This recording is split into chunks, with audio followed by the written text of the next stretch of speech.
Magandang araw po, Ate Kat. Ako nga po pala, si Carla Navarro, 25 years old, at walang permanenteng trabaho dahil hindi nakapagtapos ng pag-aaral. Nag-iisang anak pero napagkaitan na magkaroon ng magandang buhay. Kahit mahirap ang sitwasyon namin ay naiiraos ko naman at nagagawa ng paraan hanggang sa magkasakit ang tatay ko at naghihingalo na. Takot na takot akong mawala ang nag-iisang karamay ko sa bawat hirap na dinanas ko, kaya kung saan-saan ako napadpad upang humingi ng tulong. At dito ko nakausap ang kasamahan ko sa trabaho na si Geneva. May dinaramdam ka ba? Bakit parang ang tamlay mo? Tanong ni Geneva sa akin. Yung tatay ko may sakit, Geneva. Hindi na kaya ng gamot. Kailangan na talagang dalhin sa ospital. Pero wala kasi akong kapera-pera ngayon. Naghihingalo na nga eh. Naghihintay na lang kung kailan malalagutan ng hininga. Naiiling na sagot ko. Gustong gusto kong umiyak habang nagkukuwento kay Geneva. Pero pinigilan ko ang sarili ko dahil nagtitinda kami. Baka mamaya walang bibili at mapapagalitan kami ng may-ari. Problema nga yan, Carla. Oo nga eh. Hindi pa ako handa na mawala ang tatay ko. Patuloy lang kaming nag-uusap ni Geneva hanggang sa may sabihin siya sa akin tungkol sa trabaho na pwede akong magkapera ng malaki. Sigurado ka na ba na gusto mong magtrabaho ng kahit ano? Oo, basta maipagamot ko lang si tatay ko, Geneva. Sige, puntahan mo lang ang address na to. Sabi ni Geneva sa akin. Tinanggap ko naman ang kapirasong papel na inabot niya sa akin at may nakasulat ng address. Bandang 5:00 na ng hapon ay nagsasara na kami ng tindahan. Kaya nang ibigay sa akin ang pera na sahod ko sa isang araw ay nagmamadali na akong umalis at dumaan muna saglit sa butika upang ibili ng gamot ang tatay ko. Nang madaanan ko ang isang karinderya ay bumili na rin ako ng isang putahing ulam para sa kanya. Pagdating ko ng bahay ay pinuntahan ko agad ang tatay ko sa loob ng kwarto niya at naiiling ako nang makita siyang parang lantang gulay na. Nilapitan ko siya sa kaniyakap ng sobrang higpit pero hindi ko pinakita sa kanya na gusto ko nang maglupasay sa iyak sa awa sa kanya. Nahihirapan na ako, anak. Mahinang sambit ng tatay ko. Nahagulgol ako nang marinig ang sinabi ng tatay ko. Nakikita kong nanginginig ang labi niya habang nakatingin sa akin. Ang nipis na ng katawan nito at unti-unti nang nangihina dahil kulang sa vitamins. Tay, kumapit ka ha. Huwag mo akong iwanan. Kunting-kunti na lang makakahanap din tayo ng paraan para madala kita sa ospital. Sagot ko.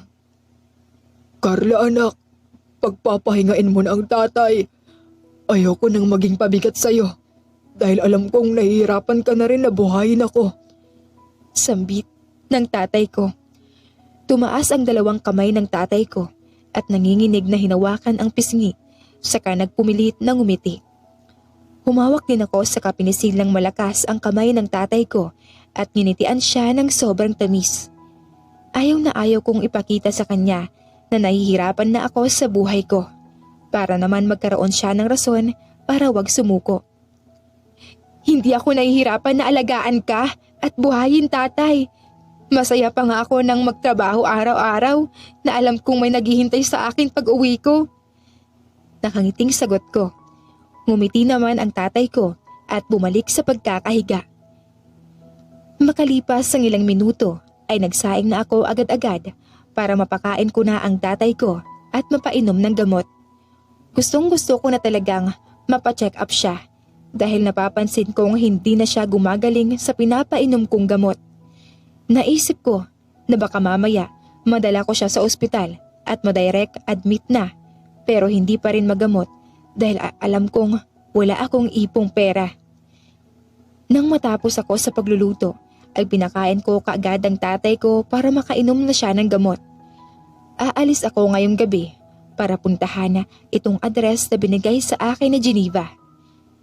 Nakalipas ang 1 oras ay natapos na sa pagkain ang tatay, saka sinunod ko na rin ang pagpapainom ng gamot sa kanya. Nagpahinga muna ako saglit saka naligo dahil naiinitan ako. Masaya, mabuti na yung aalis akong presko para makapag-isip ako ng maayos. Bandang 7:00 na ng gabi ay papaalis na ako. Pero bago ako lumabas ng bahay ay pumasok ako sa kwarto ng tatay ko para sana magpaalam sa kanya. Kaya lang, tulog na pala ito. Nakatayo lang ako sa pintuan habang nakatingin sa tatay kong natutulog. Hindi ko mapigilang umiyak na nakatingin sa tiyan nitong sobrang nipis at i-check kung humihinga pa ito. Taimtim akong nagdarasal sa Diyos na sana hintayin ako ng tatay kong makauwi at sana bigyan pa ito ng chance na mabuhay pa ng matagal. Kasi kung will nang nasa itaas na kunin ang tatay ko ay tatanggapin niya. Pero sana, huwag muna ngayon kasi masyado pang maaga. Humalik muna ako sa noo ng tatay ko bago ako tumalikod paalis at isinara ang pinto ng kwarto. Maya-maya lang ay lumabas na ako ng bahay at naglalakad papuntang highway at mag-aabang ng pwedeng masasakyan. Nang may kumintong single motor ay sumakay na kaagad ako at sinabi sa driver kung saan ako magpapahatid. Kabisado naman niya ang address na sinabi ko kaya hindi ako nahirapan na matuntun iyon. Nang marating namin ang nasabing lugar ay nagbayad na ako kaagad sa driver. Pagkaalis niya ay nagpalinga-linga pa ako at naghanap kung saan may tao para makapagtanong-tanong ako. Isang malaking bahay lang naman ang nakita ko rito, baka ito na yon. Pero paano ko pa malalaman kung sobrang taas ng gate at hindi kita ang nasa loob? Naisip ko na hindi pwedeng umuwi na lang ako na walang napapala rito. Lalakasan ko ang loob ko dahil para sa tatay ko ay lahat ay gagawin ko. Sinubukan kong itulak ang gate at natuwa ako kahit kinakabahan nang biglang bumukas. Tumingin ako sa bakuran ng bahay pero wala naman akong nakitang tao kaya pumasok na lang ako at sinara ng kaunti ang gate. Nang mapansin kong bukas ang front door ay dahan-dahan na akong pumasok sa loob kahit sobrang kabado ko. Nalulula ako nang mapansin kong masyadong spacious ang buong sala. Uupo na sana ako nang marinig kong may baritonong boses na papalapit sa akin. Sino ka? Anong ginagawa mo rito? Sa pamamahay ko? Tanong sa akin ng lalaki. Kaya agad akong napatingin sa unahan at nakita ko ang isang matangkad na lalaki. Nakataas ang kilay niya habang nakatingin sa akin. Una kong napansin sa kanya nang titigan ko ang mukha niya ay ang kanyang matangos na ilong, perpektong hugis ng labi, saka mahabang pilik mata. Guwapo ang lalaki. Kahit ihalo man siya sa maraming tao ay mapapansin pa rin siya. Taas noo akong tumayo.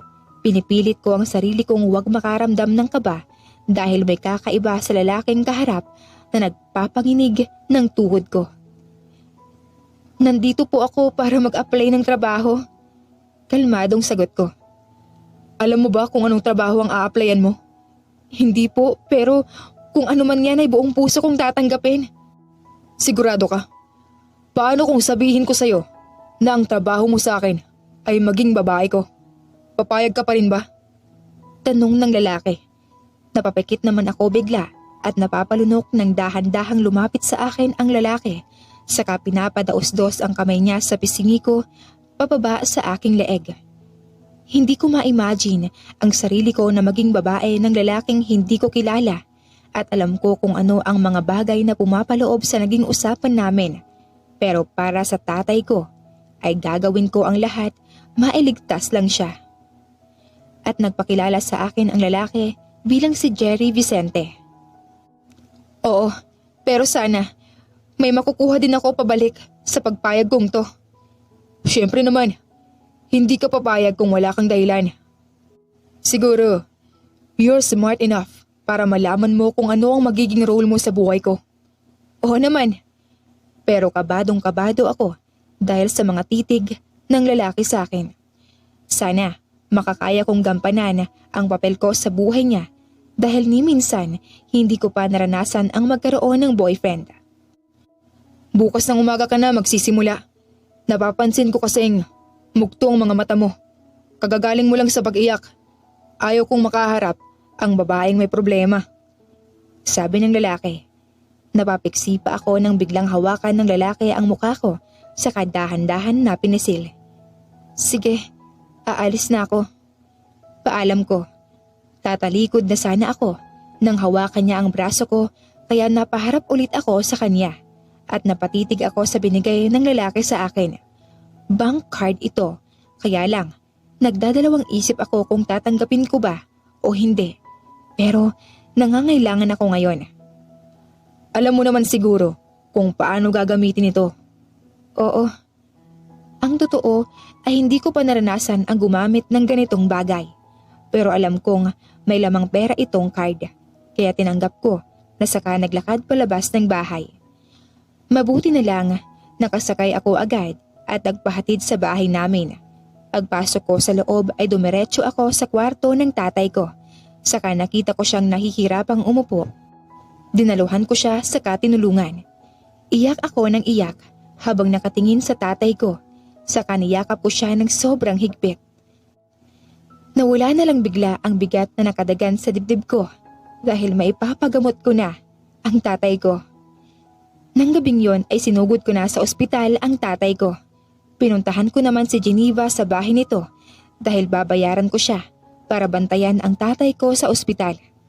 Buong gabi akong hindi mapakali upang bantayan siya. Ang daming test na ginawa sa kanya para gumaling siya. Kaya pala nangihina na ang tatay ko dahil naging complicated na ang sakit niya. Nakakalungkot lang. Kung hindi ko sinabing kaya naming magbayad ng bills, ay hindi pa aasikasuhin ang tatay ko. Mabuti na lang na gets agad ng lalaki ang ibig kong sabihin. Hindi na ako magmumukang pera sa kanyang harapan. Bago ako bumalik sa malaking bahay, ay umalis muna ako upang mag-withdraw dahil balak kong bilhin muna lahat ng pangangailangan ng tatay ko. Makalipas ang ilang minuto ay nasa gilid na ng bangko ako ngayon at nakapila sa ATM machine. Balak ko pang tignan ang nag-withdraw kung paano nila gawin. Baka mamaya magkamali pa ako. Tinignan ko pa isa-isa ang facial expression ng kasama ko kung approachable ba o hindi. Nahihiya naman akong mang-utos dahil baka magalit na sa akin. Nang turn ko na ang mag-withdraw ay hindi ako kumilos pero hindi naman pwedeng dito lang ako, baka abutan ako ng gabi. Nakisuyo na lang ako sa isang lalaki na kasunod ko.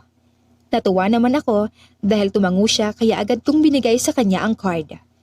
Tinignan ko ang ginagawa niya at minimorya ko para sa susunod ay kaya ko nang ako na lang. Nang makita ko ang laman ng card, ay nagkatinginan kaming dalawa ng lalaki. Napatingin pa siya sa kabuuan ko, saka sa machine. Pati ako ay nagulat din dahil marami palang laman ang nasabing card. Sumenyas ako sa lalaki kung magkano ang iwi-withdraw ko.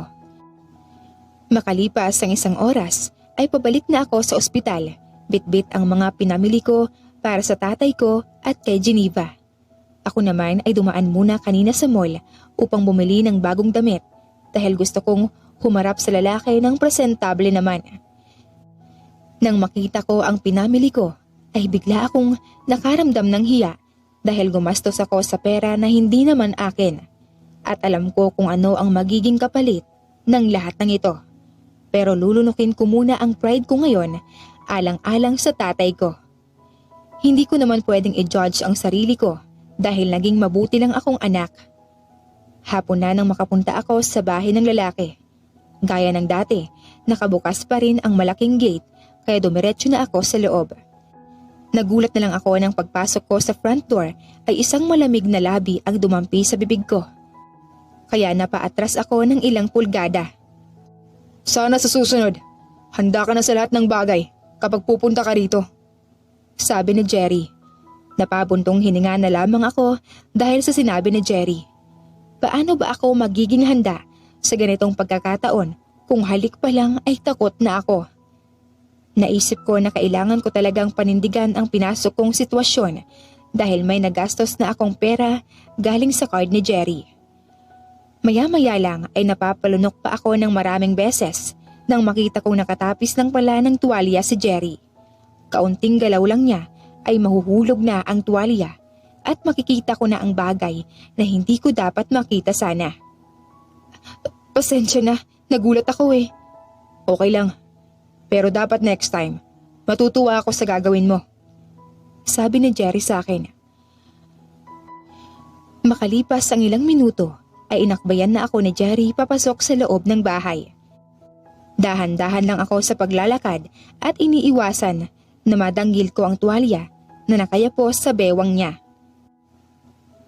Napansin ko na habang naglalakad kami ay panaka-naka siyang tumitingin sa akin, mas lalo na sa labi ko.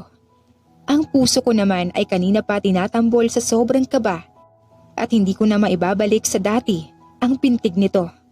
Pakiramdam ko kasi may mangyayari sa aming dalawa ngayon, lalo pa at papasok kami sa kanyang kwarto. Inalis na Jerry ang pagkakakbay sa akin, saka dahan-dahan akong tinulak pahiga sa kama. Tumatahip sa aking dibdib ang sobrang kaba, lalo na at dahan-dahang pumatong sa akin si Jerry.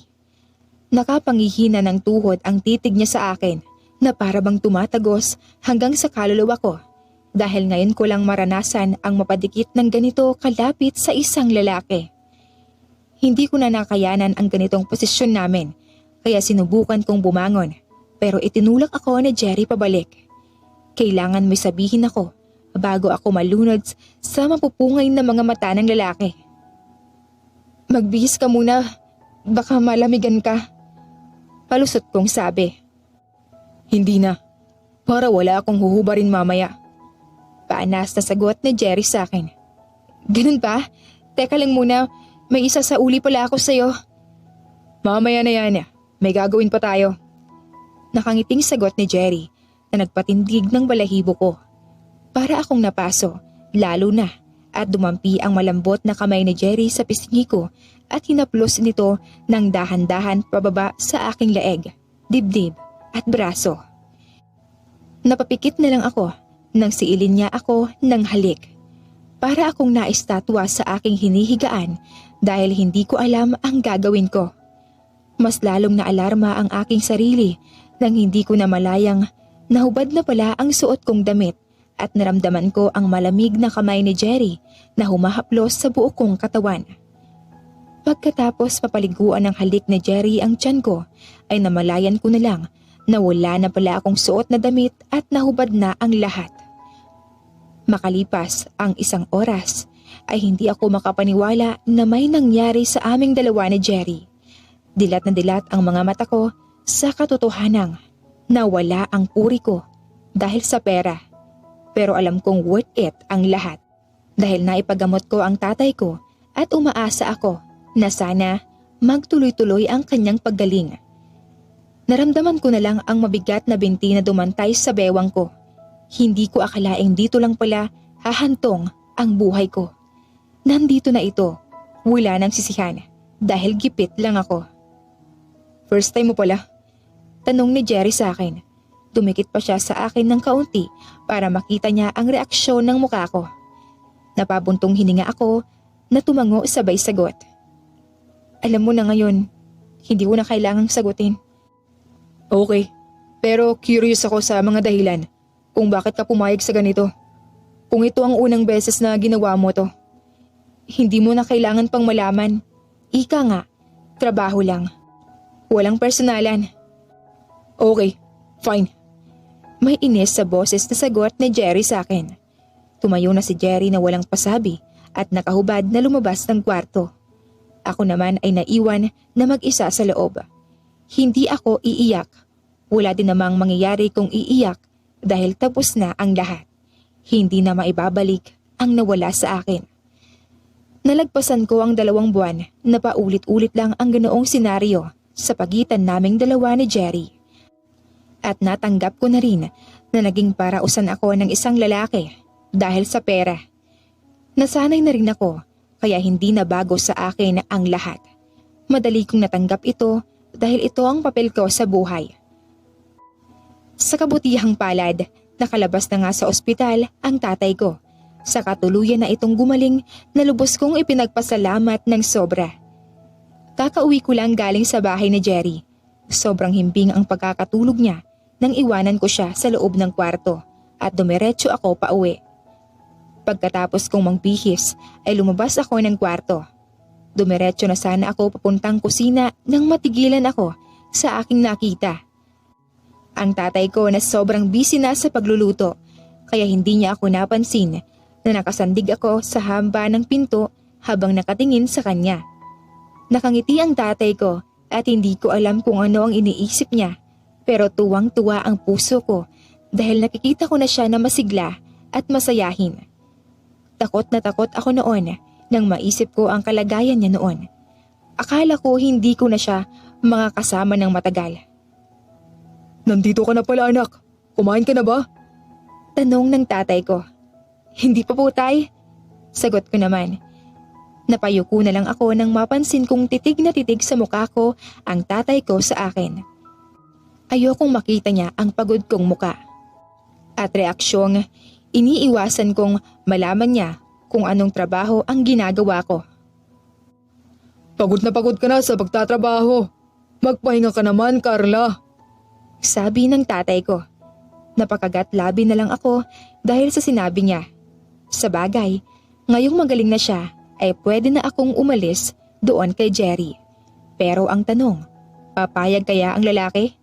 Parang hindi pa sapat ang nagawa kong serbisyo sa kanya para mabayaran ko ang lahat ng perang nagastos ko. Okay lang ako, tay. Saka, wag mong balakin na magtrabaho para makatulong sa akin. Magtatampo ako sa'yo. Nakangiting sagot ko. Lumapit sa akin ang tatay ko at niyakap ako ng sobrang higpit. Mahal na mahal kita. Kaya ayokong nahihirapan ka dahil sa akin. Sabi ng tatay ko. Ngumiti na lang ako at hindi na sumagot pa. Saka tinapik-tapik ang balikat ng tatay ko. Hindi naman ako pagod. Sadyang guilty lang ako sa pinaggagawa ko. Kaya hindi ako masigla. Sa mga sumunod na araw ay papunta na ako ulit sa bahay ni Jerry. 3:00 pa lang kaya dumiretso na ako sa loob ng bahay. Nagtaka ako kung bakit walang sumalubong sa akin. Siguro may lakad ang lalaki kaya wala ito rito ngayon. Hindi naman pwedeng nakatunganga lang ako habang hinihintay si Jerry na dumating kaya naisipan kong pumasok sa kusina upang magluto. Ayaw ko namang magutom at para naman may makain ng lalaki pag uwi niya. Pakiramdam ko, hindi lang babae ni Jerry ang papel ko sa buhay niya. Parang naging kasambahin na rin. Naglalaba, nagluluto. Saka nagtutupi ng kanyang mga damit. Natapos na lang ako sa ginagawa ko ay hindi pa rin dumarating si Jerry. Kinabahan ako ng kaunti dahil kahit wala kaming ugnayan ay nakaramdam ako ng pag-aalala sa kanya. Hanggang sa makatulugan ko ang paghihintay sa kanya sa may sala. Nagulat na lang ako bigla nang marinig ko ang malakas na kalabog na nanggagaling sa pagsasara ng pinto. Napaayos ako ng upo sabay kusot sa dalawa kong mata. Nabakunot naman ang noo ko nang mapansin kong nagdidilim ang aura na Jerry na parang kagagaling lang sa matinding komprontasyon. Pagkalapit niya sa akin ay nagulat ako dahil bigla niya akong siniil ng halik na may kasamang kagat. Buong puwersa niya akong pinahiga sa sofa, saka dinaganan. Napaigik pa ako ng kaunti dahil naipit ang katawan ko, saka parang nasugatan ang labi ko. Nang ma-realize niya ang nagawa niya, ay tumigil ito at inihiga ang ulo nito sa dibdib niya. Sorry, may nakasagutan kasi ako kanina, kaya sa'yo ko naibunto ng galit ko. Sambit ni Jerry sa akin. Ngumiti naman ako para ipakita sa kanya na okay lang. Pero ang totoo ay talagang nasaktan ako. Okay lang. Umalis naman si Jerry sa pagkagadagan sa akin pagkatapos niya akong halikan sa labi. Tinulungan niya akong makaupo saka magkaakbay kaming dalawa na pumasok sa loob ng kusina upang kumain. Ako ang naglagay ng pagkain sa plato niya. Napapayuko naman ako ng kaunti dahil hanggang ngayon hindi ko pa rin makayanan ang malalim na titig niya sa akin. Maraming salamat, Carla. Salamat saan? Sa serbisyo mo at sa pag-aalaga. Huwag kang maglala. Ibibigay ko ang lahat. Lahat-lahat ng kailangan mo. Nakangiting sagot ni Jerry. Napahinga ako ng malalim. Hindi ko alam kung paano sasabihin kay Jerry na ayoko na. Ayoko nang magtrabaho sa kanya. Naisip ko na siguro kailangan ko pang maglaan ng maraming oras at lakas ng loob para magpaalam sa kanya. Sige, tanging nasabi ko na lang. Pagkatapos kumain ni Jerry ay niligpit ko ang pinagkainan niya, saka naghugas ako ng plato at nagpunas ng mesa. Maya-maya lang ay naramdaman ko na lang na bigla akong binuhat ni Jerry dahilan para mapasigaw ako sa gulat. Karga-karga niya ako habang papaakyat kami ng hagdan at dumiretso sa kanyang kwarto. Kinakabahan pa rin ako hanggang ngayon kahit sanay na ako na kapag papasok kami sa kwarto niya ay may mangyayari talaga. Naunang humiga si Jerry, saka inabot niya ang kamay ko para sumunod na rin sa paghiga. Napalunok naman ako dahil nag-umpisa na rin si Jerry, natitigan ako. Hindi ko nakayanan ang titig niya, kaya nadala ako, saka may nangyari na naman muli sa amin ng maraming beses sa isang gabi, hanggang sa makatulog kaming pareho. Lumipas ang 3 buwan ay hindi pa rin ako nakapagdesisyon na tigilan ko na ang trabaho ko kay Jerry. Siguro naman sa ilang buwan ay nakapagserbisyo na ako sa kanya ng maayos, pero wala pa rin nangyayari. Pabalik-balik pa rin ako sa kanyang bahay. Habang tumatagal ay pakiramdam ko hindi basta babae lang ako sa buhay ni Jerry. Nagsimula na siyang maging sweet sa akin. Kung dati ako ang nag-aalaga sa kanya, ngayon naman ay biglang nagbago. Overprotective na rin siya at caring. Sa mga araw na kasama ko siya, ay alam ko na kung kailan siya galit. May mga panahon na bigla siyang umuuwing umiiyak at gumagapang na sa kalasingan. Isang gabi, plano ko nang umuwi ng bahay dahil walang kasama si tatay. Nagulat na lang ako nang may inilagay si Jerry sa aking leeg. Pagtingin ko ay napansin ko ang kumikinang na kwintas. Para saan to? Tanong ko sa kanya. Regalo ko para sa'yo. Nakangiting sagot ni Jerry. Talaga ba? Sa dami ng ibinibigay mo sa akin ay parang hindi ko matatanggap to. Tanggapin mo na, Carla, para hindi ako magtampo sa'yo. Napangiti naman ako nang pagkatapos kong tumango ay hinalikan ako ni Jerry sa pisngi. Nahihiya na ako sa'yo. Sana, ito na ang huli na pagbigay mo sa akin. Deserve mong makatanggap ng regalo mula sa akin dahil sobra mo akong napapasaya. Walang makakapantay sa pag-aalaga mo. Madamdaming sagot ni Jerry. Natigilan ako sa sinabi niya. Naisip ko na kapag ihihinto ko na ang trabaho ko na ito sa lalaki, ay tiyak na hindi ito sasaya. Ngayon pa lang parang sobrang hirap nang magpaalam. Parang naging parte na rin kasi ng buhay ko si Jerry. Naging importante na siya sa akin at pakiramdam ko. Sobrang hirap ng bitawan at masasabi kong mahal ko na siya kahit wala kaming label. Ang nangyari talaga ay hindi ako nakauwi ng gabing yon dahil pinigilan ako ni Jerry. Sobrang lungkot daw kasi ang mag-isa sa malaking bahay at hindi din daw ako magtatagal. Kahit ngayon lang ay magstay muna ako kasama niya hanggang umaga. Kinabukasan, nahuli ako ng gising dahil gabi na rin kami ni Jerry nang makatulog. Paglabas ko ng kwarto ay siya agad ang hinanap ko dahil balak kong magpaalam na umuwi na. Kasi nag-aalala ako sa tatay ko. Jerry, nasan ka? Tawag ko sa kanya. Pero walang Jerry na sumagot kaya nilibot ko ang buong bahay. Kahit sa labas ay hinanap ko na siya. Kaya ang huli kong naisip na puntahan ay ang 2nd floor. Hanggang sa napunta ako sa isang nakakandadong kwarto. Tinulak-tulak ko pa ng ilang beses, pero hindi ko mabuksan. May iba akong nararamdaman sa kwartong to, kaya naisip kong pasukin. Kaya lang, nagdadalawang isip ako na baka pagalitan ako ni Jerry. Kapag ganitong nakalak kasi, ay bawal tignan, pero may nag-udyok talaga sa akin. Kinuha ko ang manipis kong hairpin sa buhok at ginawang susi. Narinig ko pa nga ang pagklik ng pinto, tanda na nabuksan na ito. Tumambad sa akin ang madilim na kwarto. Napaatras pa nga ako dahil bigla akong nakaramdam ng takot. Naisip kong kapain ang switch ng ilaw sa may gilid. At nang mahanap ko, ay saka ko ito pinindot at tumambad sa akin ang isang malaking portrait na nakasabit sa dingding. Napasinghap ako nang mapansin ko ang lalaki ay si Jerry, kasama ang napakagandang babae. Wedding picture pala itong nakita ko. Kinakabahan ako at pumasok sa isip ko na si Jerry ay may asawa. Saka pinatulan ko. Bigla akong nagigilty dahil kahit trabaho lang itong ginagawa ko. Pero dahil committed ang lalaki ay sobrang mali. At kahit hindi kami ni Jerry ay matatawag ko talaga ang sarili kong kabit dahil pumatol ako sa may asawa na. Napapatakip pa ako sa bibig ko habang napapatingin sa buong kwarto. Marami pa akong nakikitang mga gamit. May regalong hindi nabubuksan. Mga picture frame na nakalagay ang litrato ng dalawa, saka photo album na nandoon ang happy moments na magkasama ang dalawa sa isang lugar. Parang may bumikig sa lalamunan ko sa mga sandaling ito. Napahaplos ako sa litrato ni Jerry kung saan siya pinakamasaya. Sobrang lapad ng pagkakangiti ko habang nakatingin sa babae. Bago ako mag-breakdown sa gulat at takot na nararamdaman ko, ay dali-dali akong lumabas ng kwarto at muli itong nilak.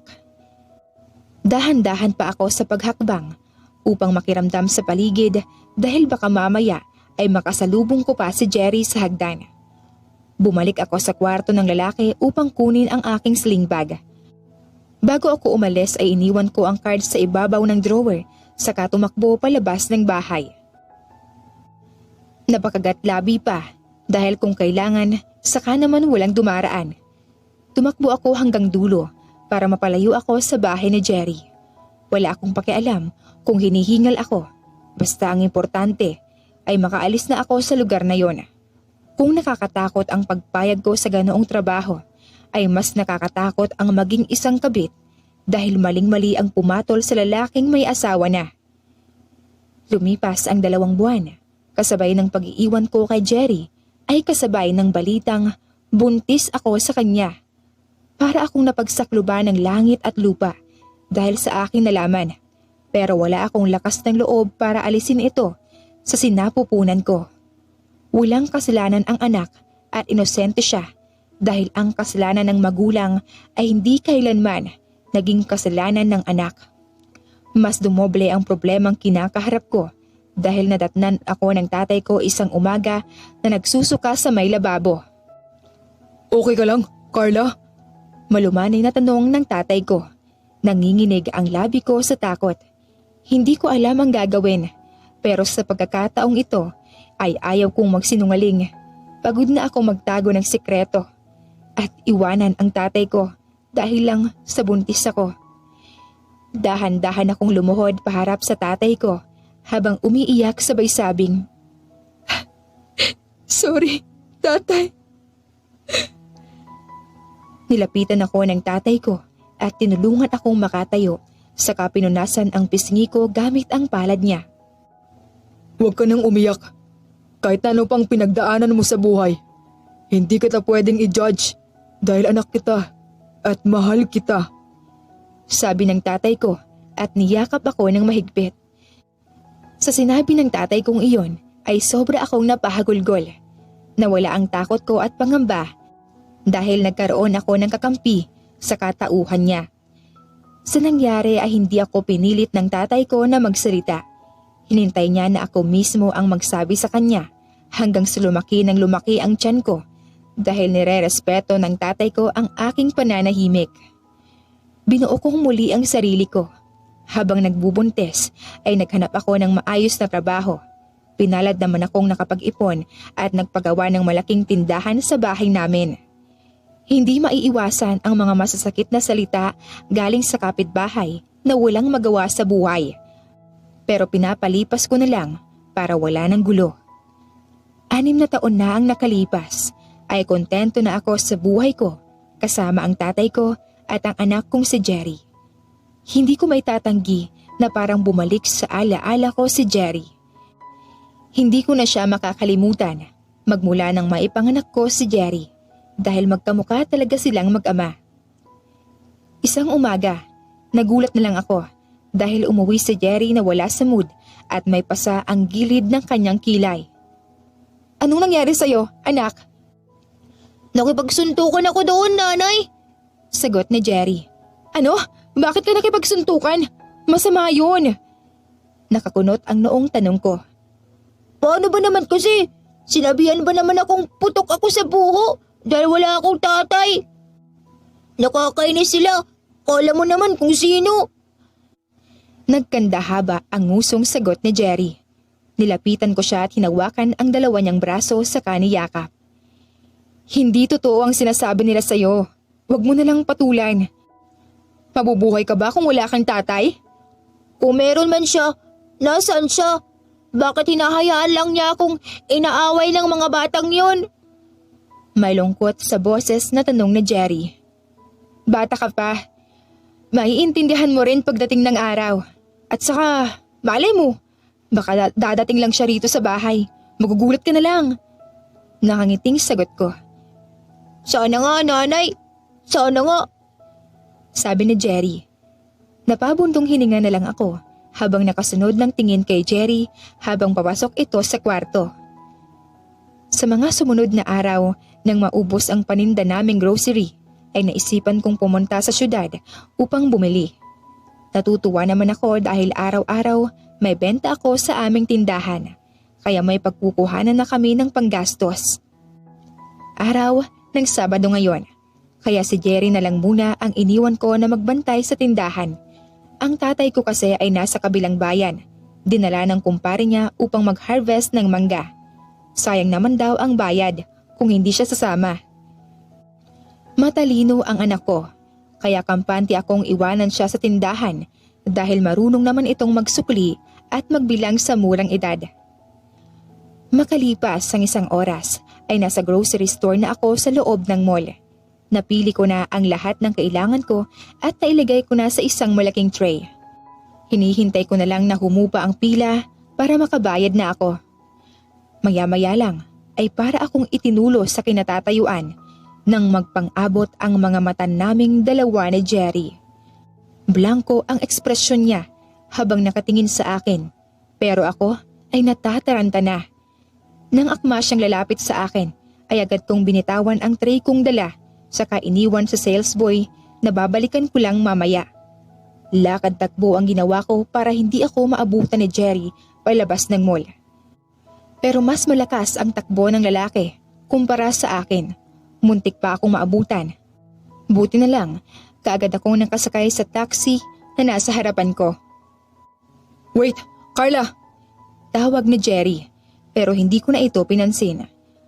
Pagdating ng bahay, nagulat naman si Jerry na hinahapo ako nang makita niya. Anong nangyari sa'yo, nanay? Tanong ni Jerry sa akin. Wala anak. Sadali lang po, ikukuha kita ng tubig. Pagbalik ng anak ko, tinanggap ko ang 1 baso ng tubig na bigay niya sa akin.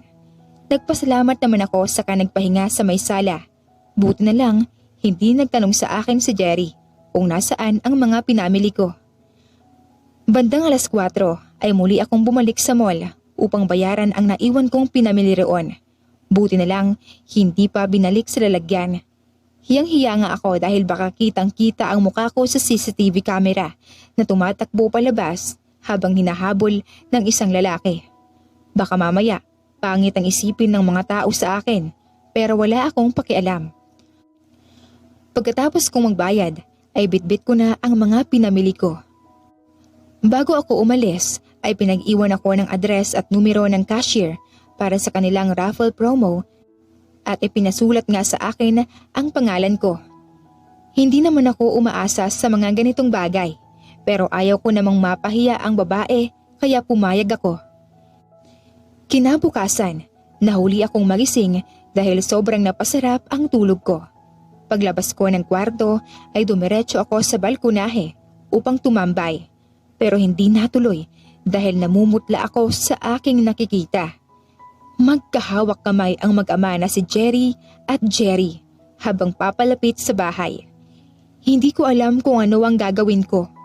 Hindi na ako pwedeng tumakas at tumakbo dahil nandito na ang lalaking iniiwasan ko kahapon lang. Ngayon ko napagtanto na sa loob ng ilang taon ay namimiss ko si Jerry. Pero nang maisip ko ang dahilan kung bakit umalis ako noon nang walang paalam, ay dahil sa aking nalaman. Kaya kumalma ang sarili ko. Siya raw ang tatay ko, Nay! Nakangiting sabi ni Jerry. Pasok sa loob ng bahay. Galit ang tonong sagot ko. Ayoko po. Sabi ni tatay, aalis kami ngayon. Huwag matigas ulo, Jerry. Kapag sinabi kong pasok sa loob ng kwarto, pumasok ka kagad. Tumaas ang boses na sagot ko at dito na natakot ang anak ko. Saka siya nagtatakbo papasok sa loob ng bahay. Bakit mo dinadamay ang anak natin sa galit mo? Anak ko lang siya, hindi mo siya anak. Talaga ba? Hindi ko anak, pero naging kamukha ko. Huwag mo akong pinagloloko. Malaki ang atraso mo sa akin. Wala akong kasalanan sa'yo. Sobra-sobra pa nga ang naibayad ko. Kailan pa hindi naging kasalanan ang pangiiwan sa ere? Hindi ako nakaimik sa kanyang sinabi. May kasalanan naman talaga ako dahil umalis ako ng walang paalam, pero kasi may rason ako. May rason ako. Mag-usap tayo ng maayos. Papasukin mo ko. Sabi ni Jerry. Hindi ako umimik. Nang mapansin kong papasok na si Jerry, ay umatras ako para makadaan siya. Mali din kasi ang ginawa ko. Hindi ko ito pinapasok agad at chismosa pa naman ang mga kapitbahay namin. May dapat pa tayong pag-usapan, Jerry? Marami, Carla. Kung tungkol sa bata, ay pwede ka namang dumalaw rito para sa kanya. Tungkol din sa ating dalawa. Pero bago tayo pumunta sa bagay na yan, gusto kong malinawan sa kung bakit mo ako iniwan. Natigilan naman ako. Ano bang pinagsasabi ng lalaking ito tungkol sa amin? Wala namang kami. Hindi kami magkarelasyon. At saka may asawa na si Jerry. Alam kaya ng babae na nandito ito ngayon? Baka mamaya ay may sasampal na sa akin sa labas. Dahil may nalaman ako tungkol sa'yo. Napasok ko ang isang kwarto doon sa second floor at nakita ko ang maraming litrato kasamang asawa mo. Kumunot ang noo ni Jerry habang nakatingin sa akin. Yun lang ang dahilan mo? Hindi madaling maging kabit, Jerry. Kahit ganun ang setup nating dalawa noon, hindi pa rin magandang tignan. Kung ipinaalam mo sa akin, ay hindi na sana tayo aabot sa ganito. Na-explain ko sana sa'yo ang side ko. Naiiling na sabi ni Jerry. Tapos na yun, saka pass na rin. Sagot ko sa kanya. Pero yung impact ng presensya mo sa buhay ko ay hindi matapos-tapos. Carla, sobrang saya ng puso ko kahapon nang makita kita sa mall. Pero tinakbuhan mo lang ako. Napakagat labi na lang ako. Wala akong maisagot sa sinabi ni Jerry. Ano ba itong si Jerry? Nanggugulat. Wala akong alam sa pinagsasabi mo dyan. Naiintindihan naman kita. Pero malaya na ako ngayon. Pwede nang maging tayo. Nakangiting sabi ni Jerry. Hindi ako nakaimik.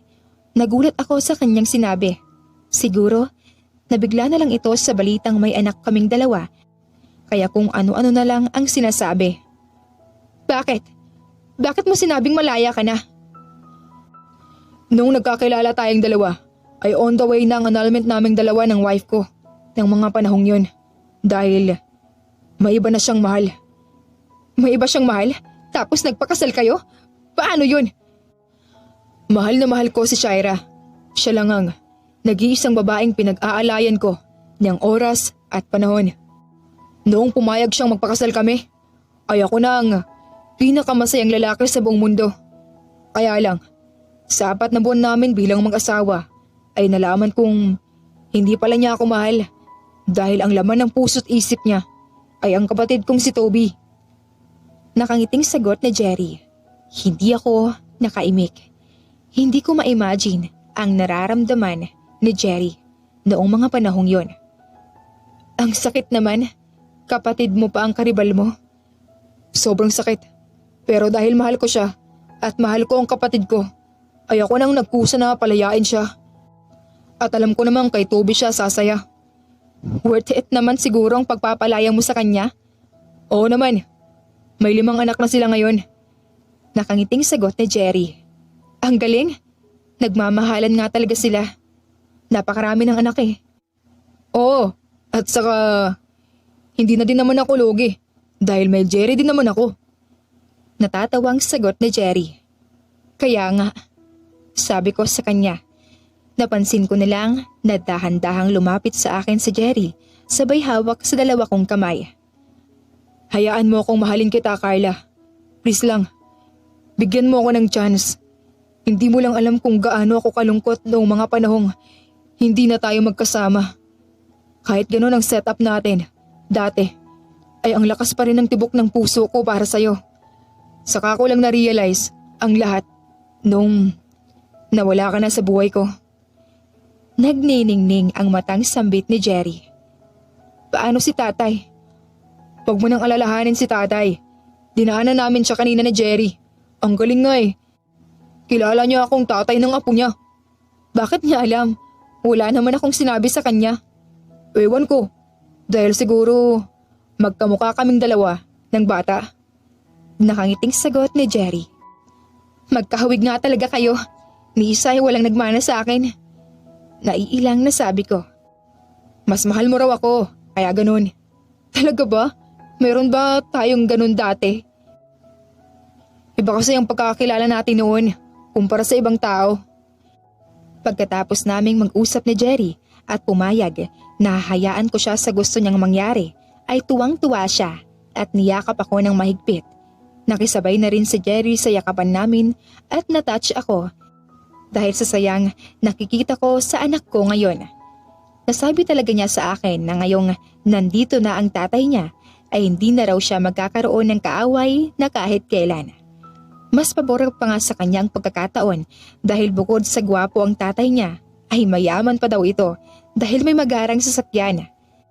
Napapikit na lang ako at pasimpleng ngumiti dahil sa komento tungkol kay Jerry. Kung alam lang ng anak nila kung paano sila nagkakilalang dalawa ng tatay niya, ay tiyak na ikakahiya siya ni Jerry. Pero hindi na niya pwedeng malaman dahil nakalipas na. Habang nag-uusap ang mag-ama at nagbabantay ng tindahan, ako naman ay nagluto ng tanghalian namin dahil kanina pa ako nagugutom. Papakainin ko rin ang bisita ko dahil baka gutom na rin gaya niya. Sakto namang wala nang pasok si Jerry sa tanghali kaya magkakaroon talaga siya ng oras para makabanding ang kanyang tatay. Pagkatapos kong magluto ay naghanda na ako para makakain na kami. Tinawag ko na ang anak ko na dalhin ang plato at kutsara sa tindahan para doon kami kakaing tatlo. Pero si Jerry ang dumating. Nahihiya din ako dahil parang ayaw nitong bumitiw sa pagkakatitig sa akin. Baka masipa ko pa ang lalaki kasi namumula na ako. Makalipas ang ilang minuto ay nasa loob na kami ng tindahan para kumain. Pero hindi pa ako nakakasubo ay saka naman may bibili. Pero naiinis ako dahil parang sinasadya lang para makita si Jerry at makikichismis na rin sila. Ang sarap talagang tusukin ang mga mata nitong mga kapitbahay kong Marites at Marisol. Hanggang natapos na ako sa pagkain pero hindi talaga ako nabusog. Pero ang iba ay si Jerry na ang nagbigay ng bibilihan nila kaya parang natigil ang mundo nila pagkakita nila sa lalaki. Nakanganga at parang tutulo na ang mga laway. Sobra na talaga, parang ngayon lang nakakita ng maitsura sa tanang buhay nila. Bantang hapon ay saka naman dumating ang tatay ko. Nagmano ako dahil nadatnan niya akong nasa loob ng kusina, nagluluto ng hapunan. May tinabi na akong kanin at ulam para sa tatay ko dahil alam kong gutom na rin ako. Nasaan ang boyfriend mo, anak? Wala akong boyfriend, tay. Nahihiyang sagot ko. Dating karelasyon pala. Ang galing pumili. May tsura. Nakangiting sabi ni tatay. Napangisi naman ako. Alang naman sabihin kong dating customer o amo. Tiyak na baka maitak kaming dalawa ni Jerry sa magiging reaksyon ni tatay kapag sinabi ko. Nagpapasalamat nga ako ng malaki kay Jerry dahil sinagip niya ang buhay ng matandang ito. Kung hindi dahil sa kanya, ay tiyak na wala na akong pamilya ngayon. Mabuti na lang at hindi bumalik ang sakit ni tatay. Wala sila ritong dalawa na Jerry. May binili yata sa labas. Sagot ko. Mabuti naman, hinanap niya kayo. dahil hindi ko nagugustuhan ang pang-aasar ng mga bata rito kay Jerry. Madadala yun ng bata paglaki. Wala din naman kasing disiplina ang mga bata dito, Tay. Hayaan mo na. Bandang gabi ay saka palang nakabalik si Jerry kasama ang anak namin. Kitang-kita ko talaga ang tuwa sa mukha ni Jerry pagkalabas niya ng sasakyan. Parang gusto kong maiyak sa nakikita ko ngayon. Sumunod na rin na bumaba ay si Jerry. Iba na ang suot niyang damit at gwapong-gwapo ako sa itsura niya ngayon. Saka ko lang din napansin na parehas pala ng suot ang mag-ama mula damit pababa, sapatos at ang cute tignan ng dalawa. Twinning ng gamit. Magandang gabi, Lolo. Galing kaming syudad at dumaan si tatay sa bahay niya. Sobrang laki, may second floor pa. Masayang sabi ni Jerry. Nagmano si Jerry sa tatay ko at sa akin. Sumunod na rin si Jerry. Nakangiti itong nagmano sa tatay ko. Pero hindi ko naagapan na humalik siya sa pisngi ko. Nakaramdam pa ako ng hiya dahil nakatingin si tatay at ang anak namin. Nagmamadali akong pumasok sa loob ng bahay dahil nakaramdam ako ng hiya sa tatay ko. Bakit ba kasi ako natataranta kung dati ay mas sobra pa sa halik ang ginagawa naming dalawa? Dumagdag pa itong puso ko. Sobra sa pagpintig, parang kumawala pa nga. Hindi ko na alam kung ano ang nangyayari sa labas dahil nasa kwarto ako nagtatago. Kakain na raw po, nanay. Susunod na ako, anak. Bilisan mo, nanay. Naghihintay na sila. Nandyan na. Dahan-dahan akong bumangon, saka hinamig ang sarili ko. Maya-maya lang ay papalabas na sana ako nang mapasukan ako ni Jerry sa loob ng kwarto. Niyakap niya ako ng mahigpit, sabay halik sa aking labi. Kusa ko namang inilagay ang dalawa kong braso sa kanyang leeg at gumanti ng halik, kaya lang itinigil ni Jerry. Sa sobrang hiya ko ay agad akong lumayo sa kanya, saka tumalikod at nakagat ko ang kanyang daliri. Sorry, Carla, sabi ni Jerry. Nakakainis naman ang lalaking to. Hinalikan na nga siya, humingi pa talaga ng tawad. Imbes na gaganti na ako ay saka naman tumigil. Nakakahiya tuloy. Tara, kumain na tayo. Nauna akong pumasok ng kusina para walang iisiping hindi maganda si tatay sa akin. Pero mag-iisip pa ba? Nagkaanak na nga ako eh. Pagkaupo ko ay ngiting-ngiti sa akin si Jerry. Iba na talaga ang glow ng mukha ng anak ko ngayon nang makasama niya ang tatay niya bukod pa sa gwapo. Yummy ay may pera pa. Tahimik lang kaming kumakain at wala akong planong tignan si Jerry.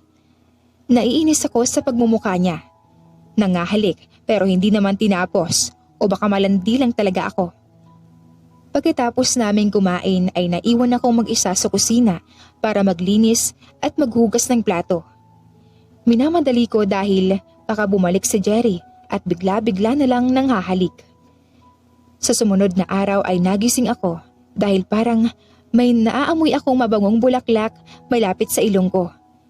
Kinusot-kusot ko ang aking mga mata, saka dahan-dahang ibinuka, saka nag-unat ng braso at binti.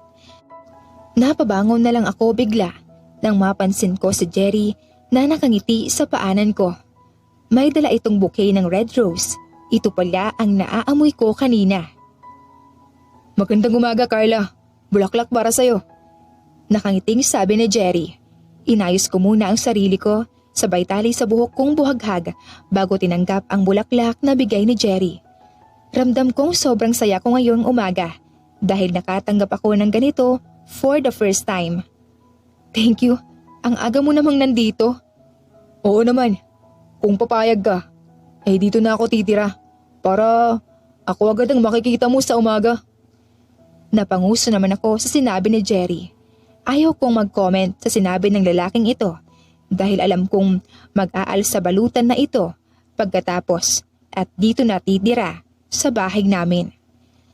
Nagtaka ako kung bakit kanina pa titig na titig sa akin si Jerry. Bakit ka ba ganyan makatitig sa akin? Plano mo yata akong agahan. Napahalakhak si Jerry dahil sa sinabi ko. Ang saya naman ng lalaking to. Mas lalo talagang gumuwapo kapag nakangiti. Kung papayag ka ay pwede naman. Pero kasi natuwa lang ako dahil hanggang ngayon, suot-suot mo pa rin ang kwintas na bigay ko sa'yo noon. Ibig sabihin, hindi mo pa rin talaga ako nakalimutan. Napatingin naman ako kaagad sa sinabi ni Jerry. Alam kong mahal ko ito, kaya hindi ko tinanggal dahil baka mawala. Sayang naman. Oo, syempre bigay mo. Salamat. At saka, may babalik akong naiwan mo rin noon. Nakangiting saad ni Jerry. Napakunot naman ang noo ko sa sinabi ni Jerry na iba pang naiwan ko noon. Nagulat ako dahil inabot niya sa akin ang card na iniwan ko sa drawer niya dati. Uy, ano yan? Huwag kang mataranta. Para sa inyo yan ni Jerry. Saka, wala namang kapalit yan. Pwera lang, kung papayag ka. Nakangising sagot ni Jerry. Namumula ang mukha ko sa hiya. Parang nag-flashback sa akin lahat ng nangyari sa amin noon. Dami mong alam. Bakit nga ba nandito ka? Nabanggit nga sa akin ni tatay nung nakaraan na may paliga daw rito sa lugar nyo dahil piyesta. Tinanong nga niya sa akin kung magaling ba akong mag-basketball. Sabi ko naman marunong lang pero hindi magaling. So, sasali ka talaga? Oo. Matagal na rin kasi akong hindi nakapaglaro. At saka Sabado at Linggo lang naman ang araw ng laro kaya wala akong pasok sa opisina. May premyo naman siguro kapag champion? Siyempre, hirap kayang mag-basketball tapos walang premyo. Pero hindi ako after the money. Para kapag makapasok sa team nila ay ako nang sasagot sa jersey namin saka sapatos. Nakangiting sagot ni Jerry. Ay iba din? Magpapaayuda? Maya-maya lang ay sabay na kaming dalawa ni Jerry na lumabas ng kwarto. Nasa sala pa lang ay dinig ko na ang tawanan ng mga lalaki sa labas ng bahay namin. Nakita ko ang pamilyar na mukha ng mga kapitbahay namin. Kaedaran lang ito ni Jerry na may asawa at anak na rin. Lumabas na rin si Jerry para sumabay na rin na makipagkwentuhan sa mga ito. Ako naman ay pumasok sa kusina upang maghanap ng makakain. Pero nawala yata ang mga kaldero namin. Papalabas na sana ako pero pumasok ng kusina si Jerry na may dalang isang platong kanin at inihaw na karning baboy. Natakam ako dahil biglang may kasama pang sausawan. Pero naisip kong mas masarap pala itong tatay ng anak ko. Hindi ko na malayang nakangisi na pala ako habang nakatingin kay Jerry. Anong nginingisi-ngisi mo dyan? Wala naman. Pero salamat. Walang problema. Basta ikaw. Bumalik ka na doon sa labas, baka hinahanap ka na nila. Tinataboy ko na si Jerry dahil baka hindi ako mabusog kapag nakabantay siya sa akin rito. Manood ka ng laro namin ha? Ayoko nga. Hindi ko naman marunong maglaro. Hindi ka sure? Nakangising sabi ni Jerry. Hindi rin kayo mananalo. Paano kung manalo kami? Sasagutin mo ako? Hindi ka naman nanliligaw, kaya hindi. Panliligaw na tong ginagawa ko, may bulaklak na nga eh. Nakasimangot na sabi ni Jerry. Nag-guilty naman ako bigla dahil nag-effort naman si Jerry kaya pagbibigyan ko na lang ito. Sige na nga. Lumiwanag ang mukha ni Jerry sa sinabi ko kaya mapapasabo talaga ako nito. Dumating ang araw na may laro sila Jerry sa may gym at ako naman ay naiwan sa bahay upang magbantay ng tindahan. Si tatay at si Jerry ay nandoon din na nakasuporta kay Jerry. Kaya mag-isa lang akong naiwan dito. Nang maramdaman ko ang boredom ay nagsara ako ng tindahan, naligo saka nagbihis ng maayos na damit. Magmula nang magkaanak ako ay hindi na ako nagkaroon ng pagkakataon na mag-ayos kaya susubukan ko ngayon dahil naroon si Jerry. Gusto ko namang maging presentable sa kanya. Maya-maya lang ay naglalakad na ako papunta sa gym. Naririnig ko na ang hiyawan ng mga tao. Kanina pa pala nag-umpisa ang laro. Nang nasa pinto na ako ng gym ay nakasimangot ako dahil sobrang dami ng tao.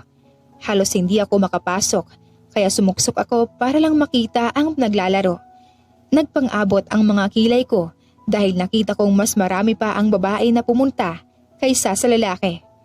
Alam kong si Jerry ang kanilang ipinunta dahil napansin ko ang lahat ng mata nila ay nakatutok lang kay Jerry, kaya nakaramdam ako ng inis. Umikot na lang ang mga mata dahil sa galit. Masasabi ko talagang may spot na sa puso ko ang tatay ng anak ko. Hindi naman ako magagalit kapag ganitong maraming magkakagusto sa kanya. Sobrang lakas ng hiyawan nang makapuntos si Jerry. Ang galing pala nitong maglaro ng basketball at idagdag pang ang gwapo niya sa suot niyang jersey saka sapatos. Maputi kasi ang lalaki at makinis kaya nag-stand out siya sa lahat ng nandito. Natapos ang laro, nakaunti lang ang puntos ng kalaban kaya ang nanalo ay ang team ni Jerry. Napakagat-labi na lang ako dahil sa naging usapan namin ng lalaki. Malayo pa nga ito sa final pero namamayagpag ang grupo nila. Mas lalo na siguro sa susunod na laro. Paano ba yan? Nanalo kami.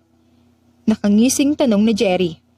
Nagulat ako sa pagsulpot ni Jerry sa aking harapan. Pinagtitinginan kami ng lahat, lalo pa ang mga kababaihan. Nakita ko ang pagkadismaya ng mukha nila. Inakbayan ako ni Jerry. Sumunod na rin ang anak namin na lumapit kaya sobrang haba ng leeg ng mga tsismosa. Mas panalo pa sila sa'yo, pero may anak ka na pala. Natatawang sagot ko. Nangisi na lang si Jerry sa sinabi ko. Mag-inuman daw sila mamaya at isama ako. Pwede, sa bahay na lang para may bentang tindahan ko. Nagpatuloy na kami sa paglalakad pa uwi. Nakakbay pa rin sa akin si Jerry habang karga niya ang anak namin. Napagod yata sa kakasigaw. Ang kuling mo naman maglaro, tatay. Bilib na bilib ako. Nakangiting sabi ni Jerry.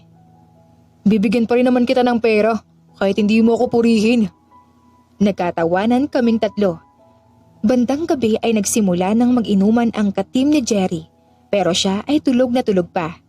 Hindi kasi siguro siya sanay na mapagod ng ganon kaya nakatulog ng sobra. Kaya ang tatay ko na lang ang humarap muna sa kanila. Rinig na rinig ko pang hinahanap ng mga ito si Jerry para masaya daw ang inuman. Pagpasok ko sa kwarto ay gising na rin si Jerry. Nakangiti siya habang nakatingin sa akin. Itinaas ng lalaki ang dalawang braso niya para magpayakap sa kanya. Hindi bagay maglambing ang may edad no? Grabe ka, nasa 30 plus pa lang ako. Alam ko, binibiro nga lang kita eh. Ngumuso naman sa akin si Jerry, kaya hinalikan ko ang labi niya. Tumayo na agad ako para naman hindi niya ako ma-corner. Napasimangot naman siya dahil nabitin yata sa smack ko sa labi niya. Kailan mo ba ako sasagutin? Nagdrama pa ako na parang nag-iisip dahil nakatingin ako sa may bubong. Kaya hindi ko na malayang nahila niya pala ako pahiga sa katre. Mabuti na lang hindi ako nakasigaw. Mabubulabog sana ang mga nag-iinuman sa labas. Sige na nga. Nakangiti kong sagot. Nagliwanag ang mukha ni Jerry sa sinabi ko kaya siniil niya ako ng halik. Hanggang sa bumigay na ako at muli kong ibinigay ang sarili ko sa kanya. Sa mga sumunod na buwan ay bumalik sa bahay si Jerry at nabanggit niya sa akin na isasama niya kaming dalawa ni Jerry para ma-meet ko ang kapatid niya at magulang. Hindi ko alam kung ano ang mararamdaman ko ngayon.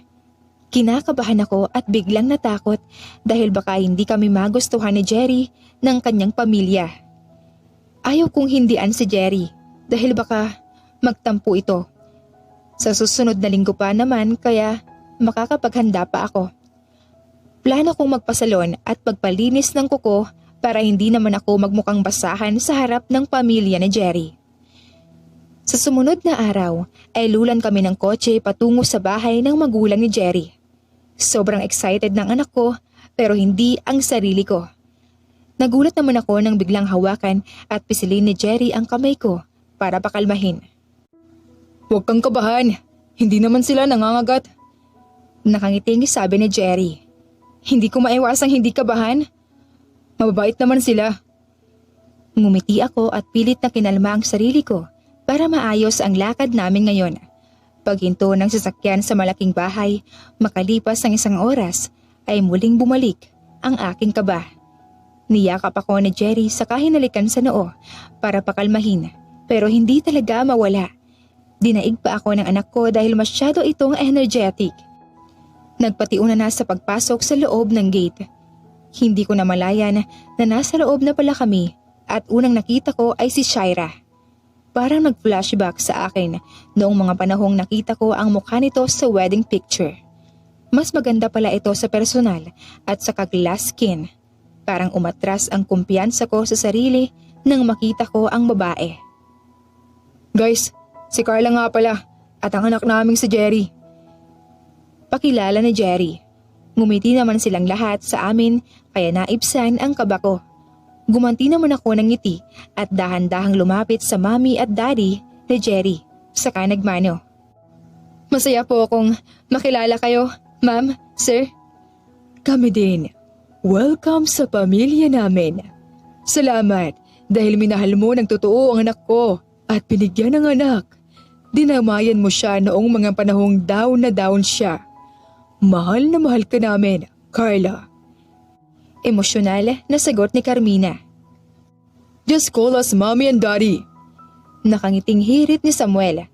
Napangiti naman ako, sabay tango, lalo na nang makita ko kung paano nila niyakap ang anak ko pagkatapos itong magmano sa kanila. Nagkatinginan kaming dalawa ni Jerry. Hindi ko alam kung ano ang pinagsasabi ni Jerry sa mami niya para magsalita ng ganito ang matandang babae. Nakipagkamay naman siya kay Toby.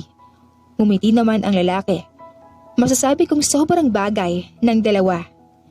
Ang panguli kong nilapitan ay si Shaira. Bago pa ako makipagkamay sa kanya, ay tumayo na siya at yumakap sa akin. Ang ganda mo, bagay kayo ni Jerry. Nakangiting sabi ni Shaira. Napatawa naman ako dahil nagandahan sa akin ang sobrang gandang babae na nakilala ko. Ikaw din, sagot ko. At sabay kaming nagkatawanan na dalawa na parang close sa isa't isa. Pagkatapos ng pagkakakilala namin ay sabay kaming lahat na pumasok sa kusina para maghapunan. Malapit na rin kasing gumabi nang dumating kami. Nalula ako sa dami ng pagkain na nakahanda sa mesa. Hindi ko memoryado ang mga pangalan pero alam kong masarap. Hindi ko alam kung bakit natanggap agad kami ng pamilyang ito gayong walang-wala kami sa kalingkingan ng marangyang buhay na meron sila. Gamit pa lang ay mahal na, mas lalo siguro ang pansahog sa kanilang mga niluluto. Ngayon ko lang napagtanto na sobrang langit at lupa ang agwat namin ni Jerry. Dumating naman ang anak ni Shaira at Toby. Sobrang guwapo at cute ng mga bata. Masasabi ko talagang may class. Pero sobrang na-touch ang puso ko dahil pagkakita nila kay Jerry ay agad nilang binigyan ng group hug bilang pagtanggap. Nag-excuse muna ako dahil hindi ko matake ang tagpo. Pinakawalan ko ang luha sa mga mata ko na kanina pa gustong tumulo. Ang bait-bait ng pamilyang ito. Sobrang init ng pagtanggap nila sa amin. Namalayan ko na lang na may nag-abot sa akin ng tissue. Tinanggap ko naman at nakita kong si Shaira pala. Thank you, Shaira. Kilala mo na pala ako? Nakangiting sagot ni Shaira. Oo, nabanggit ka na sa akin ni Jerry nung magkita ulit kami. Pero wala akong masamang komento tungkol sa'yo. Iba talaga ang power ng pagmamahal. Salamat dahil naiintindihan mo ang sitwasyon ko. And I'm happy for Jerry dahil nakahanap siya ng tulad mo. Hindi na siya malulungkot. Napakabait niyang tao, kaya deserve niya ring mahalin at panatag na ang puso ko dahil doon. Nagpapasalamat din ako dahil sobrang ganda ng pagtanggap niyo sa amin. You're welcome, Carla. Sinagip mo ako pagdating sa stepmother ko. Hinawakan niya ang kamay ko, saka pinisil. Naguguluhan naman ako dahil hindi ko nakuha ang kanyang ibig sabihin. Bakit? Galit sa akin si Mommy. Dahil sa nangyari sa amin ni Jerry. Bakit daw umabot pa sa kasalan kung si Toby naman ang mahal ko? After mag-grant ng annulment namin ni Jerry at nagpakasal kami ni Toby, after 6 months ay tumira kami rito. Sobrang hirap dahil binibigyan niya ako ng silent treatment. Gabi-gabi akong umiiyak dahil sa sama ng loob. Pero since Jerry opened up tungkol sa'yo na may anak kayo, saka pa lang nagbago ang lahat sa pagitan naming dalawa. Naging okay ang relasyon namin Ramdam ko na ang pagmamahal niya. Naiintindihan ko na siya kasi bilang nanay, hindi niya kayang makitang nasasaktan ng anak niya. Umiiyak na sagot ni Shaira. Naiyak na rin ako. Hindi ako nagsalita. Nilapitan ko lang siya at pinunasan ang basa niyang muka sa kaniyakap siya ng mahigpit. Mahirap ang napagdaanan ni Shaira pero hindi naman pwedeng makisama siya sa isang taong hindi niya mahal. Tama na, huwag ka nang umiyak. Baka mamaya sabihin nilang pinapaiyak kita. Sabi ko. Napatawa naman si Shaira dahil sa sinabi ko. Ang bait mo talaga. Tara na nga, baka sabihin nila nag-aaway na tayo rito. Tumango naman ako. Pinunasan ko muna ang mata ko sa pisngi para hindi halatang galing sa iyak. Pagbalik namin sa kusina ay hindi naman sila nagtaka. Tanging si Jerry lang ang nakakunot ang noo habang nakatingin sa akin, lalo na si Toby. Magkapatid talaga ang dalawang ito dahil parehong tsismoso. Nawapiksi naman ako ng pisilin ni Jerry ang tagiliran ko kaya sinamaan ko siya ng tingin. Bandang 9:00 na ng gabi ay napagdesisyonan namin ni Jerry na uuwi na at babalik na lang kami sa susunod na araw. Ayaw na nga akong pauwiin ng mami ni Jerry dahil marami pa silang pag-uusapan lalo na si Shaira. Nangako naman siyang babalik sa susunod na araw. Anong pinag-usapan yung dalawa ni Shaira? Nag-alala na si Toby. Balak pang sundan kayo. Baka nag-away na. Grabe kayo. Hindi naman lahat ng present ay threaten sa ex-girlfriend. Nag-usap lang kami at nagpasalamat sa akin. Dahil sa atin ay okay na sila ng mami mo. Pasensya na. Baka mamaya magbago ang tingin mo kay mami. Naku, walang ganun. Naiintindihan ko naman siya. Bilang nanay and Shaira, understand her too. Nakangiting sabi ko, I love you. Madamdaming sambit ni Jerry. Hinawakan niya ang mukha ko, sabay hila sa akin payakap sa kanya gamit ang isang kamay. I love you too. Sagot ko naman. Pagdating namin ng bahay ay nakasara na ang tindahan namin pero ang tatay ko ay nasa labas pa habang hinihintay kami. Nagdala pa ng ulam si Jerry galing sa bahay nila para sa tatay ko. Minahal ko na ng sobra ang lalaki dahil mahal na mahal din niya ang tatay ko. Kumain ka na tatay, may dala akong pagkain para sa'yo. Sabi ni Jerry. Karga niya si Jerry na nagmano sa tatay ko at sumunod naman na rin ako na nagmano. Ikaw talagang bata ko, nag-abala ka pa. Sagot ng tatay ko. Ngumiti naman si Jerry. Inabot ko naman ang dala kong Tupperware sa tatay ko. Kaya pumasok na agad ang huli sa loob ng bahay. Nang nasa loob na kami ng kwarto, ay naghanap na ako ng damit pamalit kay Jerry. Dahil pinagpawisan na siya kakalaro kanina. Dito ka na matulog. Gabi na para umuwi ka pa. Kahit hindi mo sabihin, dito talaga ako matutulog. Natatawang sagot ni Jerry. Nahampas ko na lang siya dahil sa kakulitan niya. Pagkatapos kong mabihisan si Jerry ay binigyan ko siya ng damit pang tulog para makapagpalit na siya. Walang kaabog-abog si Jerry na naghubad sa harapan ko kaya napapikit ako ng matagal hanggang sa matapos siya. Pinagtatawanan niya ako na para bang hindi ko pa nakita ang lahat sa kanya.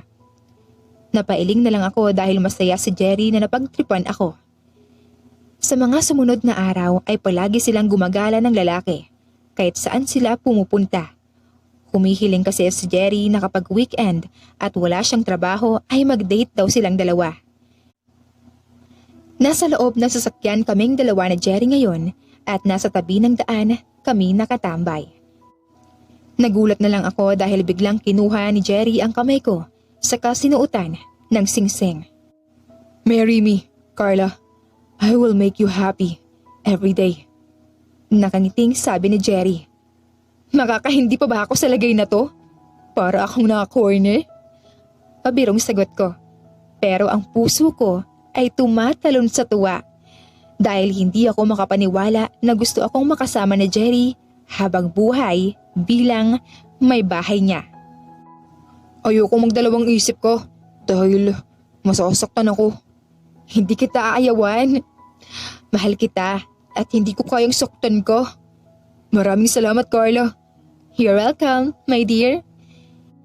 Niyakap ako ng mahigpit ni Jerry na halos hindi ako makahinga at ramdam ko ang bilis ng pintig ng puso niya. Pagdating namin sa bahay ay nadatnan ko ang masayahing tatay ko na sobrang tamis ang pagkakangiti sa akin. Si Jerry naman ay pinuntahan ng anak namin sa kapitbahay para pakainin.